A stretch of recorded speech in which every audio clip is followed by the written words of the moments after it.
જય સોમનાથ બેલીમોરા સોમનાથ મંદિરથી મહાદેવભાઈ વગેરે ઇતિહાસ મુખ્ય પૂજારી ગુજરાત. આજે મુખ્યત્વે વિડીયો એટલા માટે લઈને આવ્યો છું કે તારીખ 3 માર્ચ 2026 ને દિવસે જે ભારતમાં દેખાવાનું ગ્રહણ છે ચંદ્રગ્રહણ, તેના વિશેની ખાસ માહિતી આપવાની છે. આ ગ્રહણ મુખ્યત્વે પૂર્વ યુરોપમાં, એશિયા, ભારત, ઓસ્ટ્રેલિયા, પેસિફિક, ઉત્તર અને દક્ષિણ અમેરિકા અને એટલાન્ટિક આટલી જગ્યા પર દેખાવાનું છે. આ ગ્રહણ એ બપોરે 3:20 થી શરૂઆત થશે અને સાંજે 6:48 સુધી આ ગ્રહણ રહેવાનું છે. આ ગ્રહણનો મુખ્ય ભાગ છે. આ સમય દરમિયાન ગ્રહણ થશે. એટલે ભારતના ઘણા બધા ભાગ એવા છે જ્યાં ચંદ્રોદય ન થયો હોવાથી એ અમુક વિસ્તારોમાં ગ્રહણ પાડવાનું નથી. એમાં મુખ્યત્વે મુંબઈ અને બીજા અમુક સિટીઓ છે, પણ ભારતમાં ગુજરાતના આખા વિસ્તારમાં ગ્રહણ બધા પાડવાનું છે. આ ગ્રહણની અંદર સૌથી પહેલા 9 કલાક પહેલા વેદની શરૂઆત થાય. તો વેદનો સમય સવારે 6:20 થી વેદની શરૂઆત થશે અને ત્યારથી નિયમની શરૂઆત થાય અને તે દરમિયાનથી લઈને સાંજે ગ્રહણ જે પૂરું થાય 6:48 સમય એ ત્યાં સુધી આ ગ્રહણ પાડવાનું રહેશે. ગ્રહણના વેદ દરમિયાન અનાજ ખવાશે નહીં, એટલા માટે તે દરમિયાન તમારે ફરાળી વસ્તુ જે એકાદશીના ઉપવાસમાં આપણે ખાતા એવી છે ફરાળી વસ્તુ ખાઈ શકાય.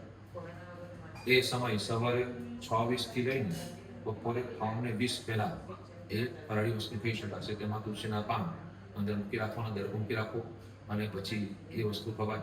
પાણી પીવું હોય તો પણ દર મૂકી દેવો માટલામાં અથવા તુલસીના પાન મૂકો અને પછી પાણી તમે આખો દિવસ 3:20 સુધી પી શકો. ગર્ભવતી મહિલા અને જે વૃદ્ધ વ્યક્તિઓ છે, વડીલો છે, જેમને તકલીફ છે શરીર, એ લોકો માટે સવારે 11 વાગ્યા સુધી અનાજ ખાવાનું છૂટ છે.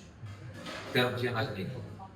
તો આ ગ્રહણ દરમિયાન શું કરવું અને શું ન કરવું? તો વેદ દરમિયાન બધા ભાગ થઈ શકે, દરેક પ્રકારના કાર્ય કરી શકાય, પણ ગ્રહણનો મુખ્ય જે ભાગ હોય 3:20 થી લઈને 6:48 નો સમય, આ સમય દરમિયાન કોઈ પણ આરામથી સૂવું નહીં, ભગવાનના જપ કરવા, તે દરમિયાન ખવાય નહીં, પાણી નહીં પીવું કે ઘરની બહાર નીકળવું જોઈએ નહીં.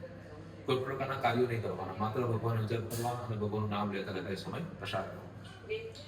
આ દરમિયાન ખાસ કરીને પ્રેગ્નન્સી જે લોકોને છે, ગર્ભવતી મહિલાઓ હોય અને એમના પતિએ 2 જણાએ સવારે 6:20 થી લઈને સાંજનો જે સમય છે 6:48 આ ગાળા દરમિયાન કાપવું, છૂંદવું અને ખાંડવાના કામો કરવાના નથી હોતા. બાકી બધા નિયમો બધા માટે એક સમાન હોય છે. આ ગ્રહણ એ મુખ્યત્વે ભારતમાં ઘણા બધા ભાગોમાં દેખાવાનું હોવાથી એને લગતા સંપૂર્ણ નિયમો પાળવા પડે છે. સામાન્ય રીતે ચંદ્રગ્રહણ જે હોય છે સાંજનો એટલે રાત્રિનો હોય છે, પરંતુ આ ગ્રહણ દિવસ દરમિયાન ચાલે છે.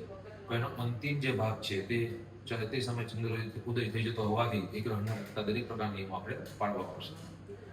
માટે દરેક જણાએ તારીખ 3 માર્ચ 2026 ના દિવસે થનારું ચંદ્રગ્રહણની અંદર લગતા દરેક પ્રકારના નિયમો પાળવાના છે.